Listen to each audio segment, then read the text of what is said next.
Hello, everybody, and welcome back to the Beatles Forever. Today's topic is about 5 of the best early Beatles songs by John Lennon. When the Beatles first became famous, John Lennon was writing more songs than Paul was. Then a few years later, the tables turned, and Paul started to outdo John. John always was the biggest critic not only of his work in the Beatles, but Paul too. Today we'll look at 5 early Beatles songs by John Lennon that are always great to hear. The first one is Please Please Me from the album Please Please Me. When this song was released in the United Kingdom, it stayed number 1 on the charts for 2 weeks. When it was first introduced in the United States, the record companies passed on it. A year later, VJ Records released it after I Want to Hold Your Hand. What makes this song so great? The harmonies just jump right out at you from the start, and they stay that way to the end of the song. Everyone is playing and singing with great energy. According to the book Beatles Songs by William J. Dowdling, John said that he wanted the song to sound like a Roy Orbison song, and John wrote the song in his bedroom at his aunt's house. He heard a Roy Orbison song and got inspired, and he also was a fan of Bing Crosby, and Bing had a song with the lyrics, "Please lend your little ears to my pleas." So John started to love Bing Crosby records, and then in the late 1970s, he really got into him again. When the song was first recorded, they did a slow version of it, and George Martin, the producer of the record, decided that they should bring up the tempo. After hearing the song sped up, George told the Beatles that they had a number 1 record.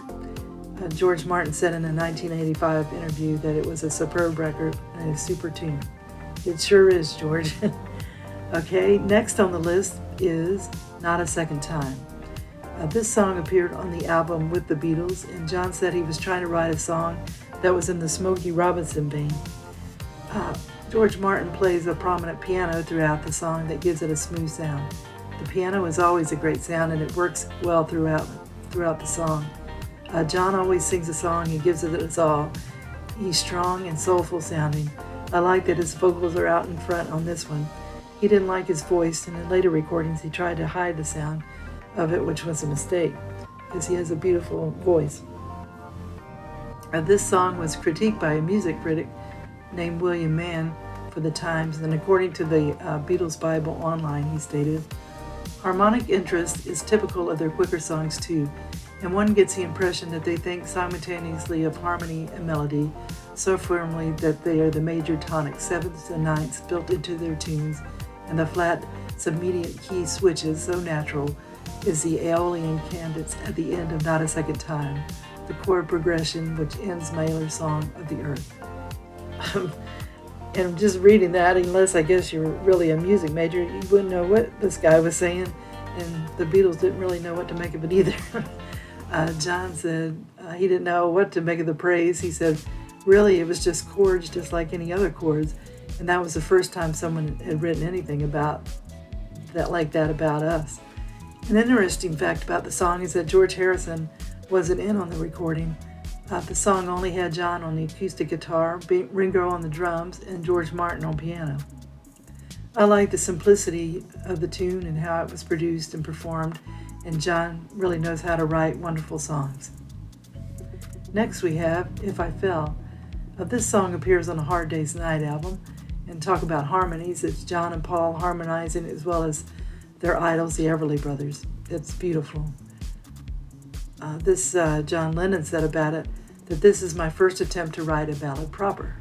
That's a precursor to In My Life, and it has the same chord sequences as In My Life, D and B minor and E minor, those kinds of things, and it's semi-autobiographical, but not consciously, and it shows that when I wrote sentimental love ballads, silly love songs way back then. And John Lennon was telling that to All We're Saying, David Sheff.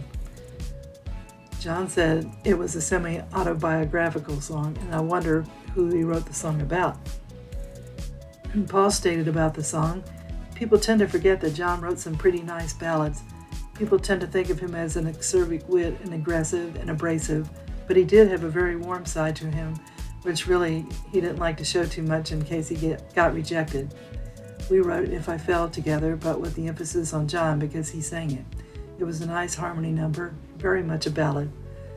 So Paul McCartney said that in the book Many Years From Now by Barry Miles. This is a beautiful song, and it has a melody that stays in your head after you hear it. That means John knew how to write a song that would last. The next song is called Anytime at All. I love how this song just jumps out at you with Ringo hitting down a beat and John jumping in with the vocals. This song appears on A Hard Day's Night. The song has great vocals with John shouting it out, as he said, and then the guitar solo in the middle really takes the song along. In an interview, John said, "An effort at writing, it won't be long. The same ilk, C to A minor, C to A minor with me shouting." So that was what was said in the book All We're Saying by David Sheff. On 8th of April 1988, John Lennon's lyrics for Anytime at All, the handwritten lyrics, were sold for £6,000 at an auction held at Sotheby's in London.